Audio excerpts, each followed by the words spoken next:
If you can believe it, we are less than 2 weeks away from opening day. And I, for one, am incredibly excited about the 2023 Orioles season. And honestly, I'm ready to get bold about this season. How about 5 bold predictions for the Orioles 2023 season?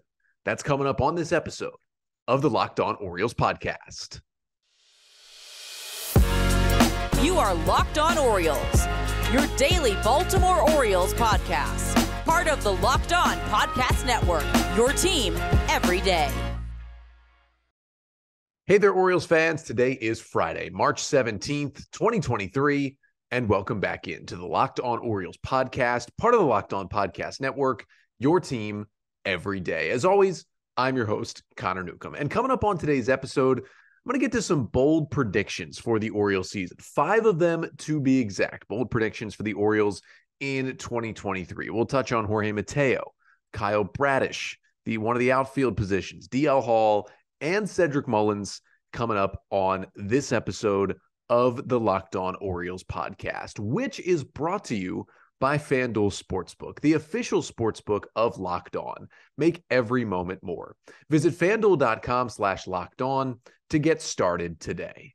So let's jump right into it here on a Friday episode. Again, 13 days away from opening day on March 30th, when the Orioles travel to Fenway Park to take on the Red Sox. We do know who the Red Sox starter will be. Earlier this week, they named the veteran right-hander Corey Kluber as their opening day starter. Red Sox signed Kluber to a free agent deal this offseason. It's kind of surprising at this point in Kluber's career that he's starting opening day for the Red Sox, but it seemed like whatever's going on with Chris Sale injury-wise or whatever, he's just not going to be able to start that game. And somehow, some way, Kluber was the number 2 option. He is not the Corey Kluber of his old Cy Young days in Cleveland. He's still a solid pitcher, but I think a good way for the O's to maybe start the year with a win. Now, they have not named an opening day starter yet. Brandon Hyde said on Thursday that he is still not ready to name one. He had said previously that after Wednesday's off day, he would think about naming the opening day starter. He did not. In terms of the mixed up rotation in spring training, Cole Irvin did throw on Thursday and pitched pretty well. Kyle Bradish, though, it was supposed to be his day. He still did throw on the backfields, keeping him kind of in line in the rotation. So we'll see how that impacts things. I still think it's going to be Kyle Gibson, but either way, we are 13 days away. So I wanted to get into some bold predictions. Let's get bold here on this episode. And we're not going to steer as much towards, hey, Orioles, more team-centric, record-centric things like bold prediction. The Orioles are going to win the AL East in 2023. That would be very, very bold. I wanted to stick to players and performances and what their spots could look like this season and by the end of this season. So let's start with bold prediction number 1. I got 5 of them for you today. And the first one is Jorge Mateo will make it incredibly tough for the Orioles to call up their top infield prospects and give them playing time in the 2023 season. Now, as I think most of us know, and as I've talked about as I continue to predict the Orioles opening day roster, none of the AAA group of minor league infield prospects, Joey Ortiz, Jordan Westburg, and Connor Norby, none of them are going to be on the opening day roster unless there's a couple injuries between now and March 30th. It looks like those 3 will be the starting infield in Norfolk to begin the season. Now, there's a good chance that all 3 of them could get to the big leagues at some point in 2023. I'm thinking maybe first Westburg, then Ortiz, then Norby by the end of the year. But everyone's assumption is that that will happen because the Orioles will start the year with Jorge Mateo on the roster, playing a good amount of shortstop, but that his bat will be similar to what it was last season. It will just die off, and there will be a bigger, higher upside with guys like Ortiz and Westburg, in that position down the stretch, and they will make that move. But you know what? I think it's pretty bold to say that Jorge Mateo is just going to hold on to that spot. I think first thing you have to do is just play the same great defense. I mean, he won the Fielding Bible Award for the best defensive shortstop in all of baseball last year, was robbed of a Gold Glove, but should have won it. He was amazing at short. And he still was worth about a 3 WAR despite not giving a lot on offense. About a 220 hitter, struck out a lot, didn't really get on base, only 13 homers. Now he did steal 35 bases to lead the American League, but that was really his big contribution. I mean, he was basically batting 9th every single time he was in the lineup. And now with more Gunnar Henderson and Gunnar showing he can play a good defensive shortstop, plus Ortiz being what many people think is just a better version of Jorge Mateo and Westburg being there as well, Jorge Mateo is probably feeling those guys on his heels. So my bold prediction is he gets the bat to a point where it can keep him in the lineup all year. He hit 221 last year. Let's say he bumps it up to 250. He had a 267 on base last year. Let's say he bumps it up to 320. He hit 13 homers last year. Let's say he bumps it to 20. And with the bigger bases and the pickoff rules, stolen bases go from 35 to 45 for Jorge Mateo in 2023. If he puts all that together with the same elite defense that he played at shortstop, we're looking at a 3-win player going to a 4-win player next year. And it's really, really hard to replace a 4-win player in the starting lineup of a Major League Baseball team, especially a team that's trying to win some games. And he was better in the second half. I mean, he was still a below average hitter all year, but it was a 72 WRC plus in the first half versus a 94 WRC plus in the second half. I mean, his August was amazing. He tailed off a little bit in September, but the month of August, Mateo was one of the best hitters in the Orioles lineup. I think he could stretch that out a little longer. And that's my bold prediction, that he's going to make this decision really tough for the O's because he's going to hold on to that spot as long as possible. Bold prediction number 2. Let's move it over to the pitching side. By the end of this season, Kyle Bradish, not Dean Kramer, not Grayson Rodriguez, not another pitcher, Kyle Bradish will look like the easy choice to start opening day in 2024 and be the Orioles' ace heading into the next season. Now, I know a lot of people think that role is going to be given to Grayson Rodriguez. He's going to be in the rotation all of this year. He's going to show how good he is. And by 2024, he's going to be the ace of this Orioles staff. But I think instead it's going to be Kyle Bradish. If you've been listening to this podcast, you know I have been on the Kyle Bradish hype train for a long time. And I'm going to stick to it with this bold prediction. Last year, about 118 innings, a 4.90 ERA for Kyle Bradish, about league average strikeout and walk rates. And we know he was so much better in the second half. He had a 3.28 ERA in the second half. His ground ball rate went way up when he added the sinker and he switched sides of the rubber. His home run to fly ball rate went way down. He was, getting more weak contact. He was throwing more breaking balls. The sinker was better and better against right-handers, more sliders, more curveballs, more effective. Those amazing starts against the Astros down the stretch. I think we'll see 30 starts from Kyle Bradish. I think he's going to stay healthy. We see 30 starts. We see more than 170 innings from Bradish. We see about a 3.50 ERA with a higher strikeout rate than his 22% last year, which is about league average, with a solid walk rate and with him getting deep into games. And us just finishing the year saying, we've got a guy who gives us at least 6 strong innings every time he goes out with really good stuff that pitches with confidence. And I think at the end of the year, we just look at Kyle Bradish and say, you know what? Give him opening day in 2024. I think he continues to make that Dylan Bundy trade look better and better for the Orioles, especially as Kyle Bradish and Zach Peak return from Tommy John surgery at some point in the minors this year. And I just think this is the Kyle Bradish year. He worked so hard this offseason, refining the stuff, getting more shapes on his pitches, working on those breaking balls, continuing to add that sinker. He's got that natural cut on his fastball that's already, in the mid 90s and can get up at the upper 90s at times. And the natural cut works. And you hear this a lot. We heard this from Nathan Ruiz, the Baltimore Sun, when he was on the pod this week on Wednesday as we previewed the Orioles starting rotation for this year. And he just talked about how Kyle Bradish really does model himself after Corbin Burnes. And we know Burnes is a guy that all of us would love for the Orioles to trade for this season. But as Nathan said it best on Wednesday's episode, maybe the Orioles have Corbin Burnes at home, and that is Kyle Bradish. And I don't think he's going to be as good as Corbin Burnes. That'd be a really, really bold prediction. But he's got the same kind of stuff, and the same kind of rise could happen this year, like what happened for Corbin Burnes in the shortened 2020 season when he went from just an okay young back end of the rotation guy to a legitimate ace and a Cy Young winner for the Milwaukee Brewers. I don't think he's going to win the Cy Young, but I think we're going to see Bradish have the huge breakout this year that means he's the ace heading into next season. But I still got 3 more bold predictions to get to. We'll talk a little bit about an outfield spot for the Orioles and about what DL Hall could do this year. Both those bold predictions are coming up after the break. But first, this episode of the Locked On Orioles podcast is brought to you by Ultimate Baseball GM. I am in love with our new partner and sponsor of today's episode, the mobile game Ultimate Baseball GM. If you have ever dreamed of becoming an MLB general manager and you just want to sit there and you want to control everything about a professional baseball franchise, well, Your dream has come true, and it's Ultimate Baseball GM. You manage every single aspect of a team. You play through the season, and you do everything. You hire your coaches and staff. You manage the team finances. You scout players. You draft players. You manage personalities. That's something that, people in the front office do as well. You go through free agency, and you go through trades and the deadline and everything that goes into a season trying to win a championship. And this isn't just a silly little game. It's realistic. It's challenging. It'll really challenge you, which makes it even more fun. I've downloaded the app. I've played it. I've gotten into it. And here's the best thing. You don't need Wi-Fi to play either. Once you download the app, you're good to go anytime. And Locked On Orioles listeners, you can get a 100% free boost to your franchise when using the promo code Locked On in the game store. So make sure to check it out. To download the game, just visit probaseballgm.com, scan the code, or look it up on the app stores. That's probaseballgm.com. Ultimate Baseball GM. Start your dynasty today. So we are rolling through some bold predictions, 5 of them to be exact, for the Orioles 2023 season. Talked about Jorge Mateo, talked about Kyle Bradish. Let's jump to bold prediction number 3. Bold prediction is the Orioles starting left fielder by the end of the 2023 season will be a player who is not currently on the 40-man roster.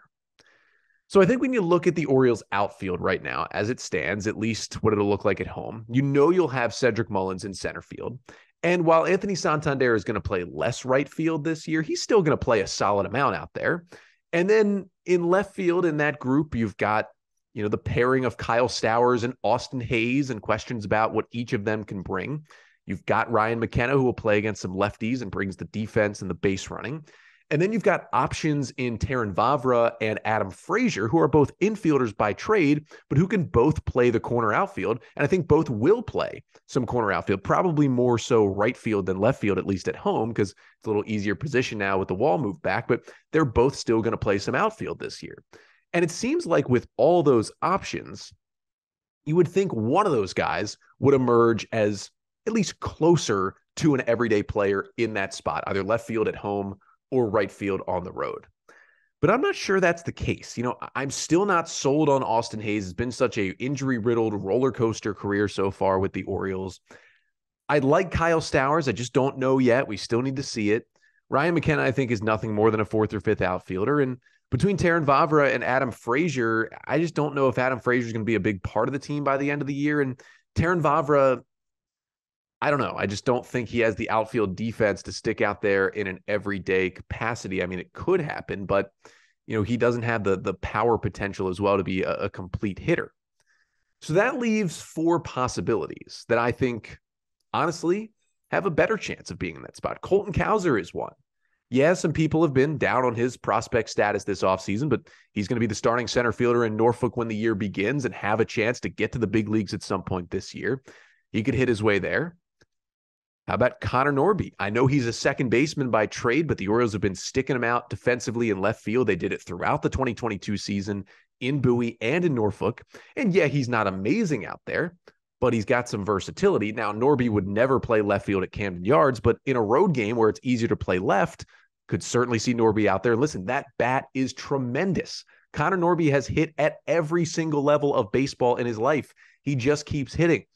I think he'll hit his way onto the roster at some point this year, and then maybe you stick him out there and just roll with him. Another option is Heston Kjerstad. And I know that Kjerstad hasn't even played a high minor game. He's never played a game above high A, and he's going to start the year in Double-A Bowie this year. But he had an amazing Arizona Fall League. He's been really good in big league camp with the chances that he's got. And as long as he stays healthy and has a full healthy season for the first time in his pro career, who says he can't get to the big leagues this year? He said it earlier in spring training. That is his goal, get to the major leagues in 2023.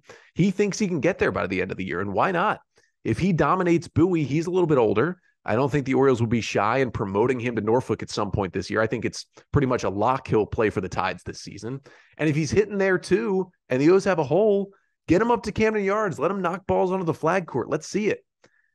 And then the last person it could be is it could be a trade. I know when we talk about the trades and the Orioles maybe hopefully adding at the deadline this year, the entire conversation is surrounded about adding a starting pitcher, and for good measure, because you have to think, even though they have some depth and they have 5 guys set right now, there's going to be injuries and questions and guys will struggle, and they still need an ace. They don't even really know who's going to start opening day at this point because there's nothing even close to a clear answer right now. You got to think they're going to need a starting pitcher at the deadline. But maybe instead they just go get a big bat at the deadline, maybe a controllable bat, someone, signed beyond the end of the 2023 season. And maybe that's an outfielder that they can go get and bring in and know that that guy will be the everyday left or right fielder and then will be back in 2024 and beyond. Maybe that's how they use the infield prospects, is to make the outfield better instead of just doing it for starting pitching. I think it's possible. And I wouldn't call this the boldest of my 5 predictions today, but because there's so many options in Hayes, Stowers, McKenna, Vavra, Frazier, all in the 40-man, it's bold, I think, to say that by the end of this here season, that somebody else is going to have that role out there. On to bold prediction number 4, as we go back to the pitching. DL Hall, by the end of this season, will be the Orioles' most feared pitcher by opponents, especially those in the American League East. I would say right now that crown belongs to Felix Bautista. I know it's only been one big league season, but the mountain was ridiculous last year. Ended up being one of the best closers in baseball by the end of the year. Fastball at 100, devastating split change with a solid slider to go with it, just dominating the 9th inning. His stuff is crazy. I think DL Hall's stuff from the left side, in whatever role he ends up pitching in for the Orioles this year, could be better. And whether he's a starter, whether he's some sort of bridge fireman reliever, whether he's a 1-inning back end of the bullpen guy by the end of the year, I think whatever role he's in, when he comes into the game, he is going to be the last pitcher that opposing hitters want to see step onto the mound for the Baltimore Orioles by the end of this year. Now, I still do think he's going to start the year in AAA. I've said it on my roster predictions, at least the one earlier this week on Tuesday. Make sure to go check that one out. Opening day roster prediction 3.0. And I said that I think DL Hall, because of the way the Orioles have talked, they're going to start him in the Norfolk rotation and build him up for a month and then make a decision on what he'll do in the big leagues this year. But no matter what role it is, with that fastball from the left side in the upper 90s and that wipeout slider and that changeup, which was honestly his best secondary pitch when he threw it last year, and he still got the curveball as well, I can see him being Josh Hader. I can see him being Blake Snell. I can see him being somewhere in the middle in the bullpen. But either way, it's going to be nasty. It's going to be filthy. And I think we're going to go to the end of the year saying when DL Hall is out there, other hitters might legitimately be scared to face him. And no matter what the role is, he's going to be here in Baltimore playing a huge role on this pitching staff. But there is one more bold prediction I got to get to. And I think this one might be my boldest of the 5. It's going to be about a certain Orioles center fielder who had a great year, then had an okay year. Now, what will he do this year? My bold prediction, again, it might be the boldest of the 5. That's coming up after this. But first, this episode of the Locked On Orioles podcast is also brought to you by FanDuel Sportsbook. We are closing in on the end of the NBA season, getting closer and closer to the playoffs. So now it's the perfect time to download FanDuel, America's #1 sportsbook, because new customers get a no-sweat first bet up to $1,000. That's bonus bets back if your first bet doesn't win. Just download the FanDuel Sportsbook app. It's safe, it's secure, and it's super easy to use. Then you can bet on everything from the money line to point scores and threes drain. Now, I saw a little bit of the Wizards and the Pistons earlier this week, and the Wizards aren't very good. The Pistons are horrendous. I would just take the opponent to cover the spread in any game against the Pistons. That's my best NBA bet for the rest of the season. And plus, FanDuel even lets you combine your bets for a chance at a bigger payout with a same-game parlay. So don't miss the chance to get your no-sweat first bet up to $1,000 in bonus bets when you go to FanDuel.com/lockedon. That's FanDuel.com/lockedon to learn more. Make every moment more with FanDuel, an official sports betting partner of the NBA.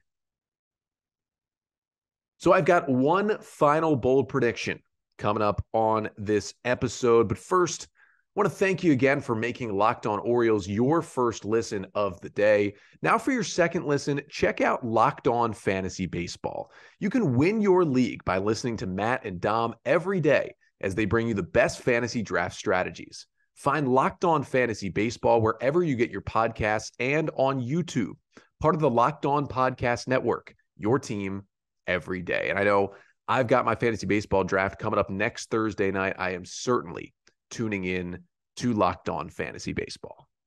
And we do have that final bold prediction coming up, but just talked about DL Hall. There was an update on DL Hall from Thursday, is that he threw another simulated game, basically live BP / a sim game, threw 46 pitches. According to Rockabaco of Masson, he threw a lot of strikes. Stuff looked good.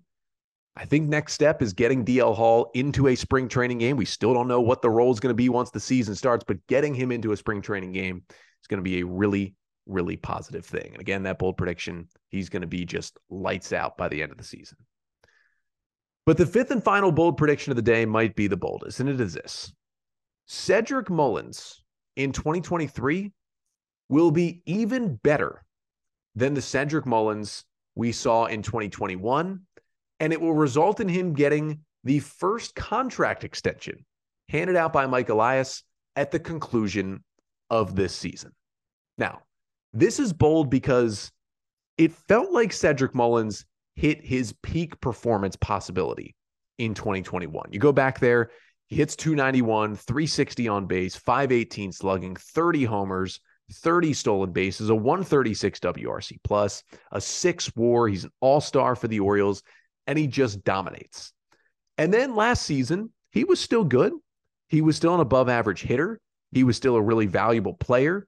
Hit 258 last year, 318 on base, 403 slugging, homers down to 16, but he still stole 34 bases, a 106 WRC plus, still a 3.4 WAR according to FanGraphs. Nothing to turn your nose up at, but I think we all know what the number one difference was in Mullins' 2 seasons. I think the number 2 difference was the power, going from 30 to 16 homers, but the number 1 difference was the performance against lefties. In 2021, he hits 277 against lefties, an 18% strikeout rate, and a 113 WRC plus against left-handers.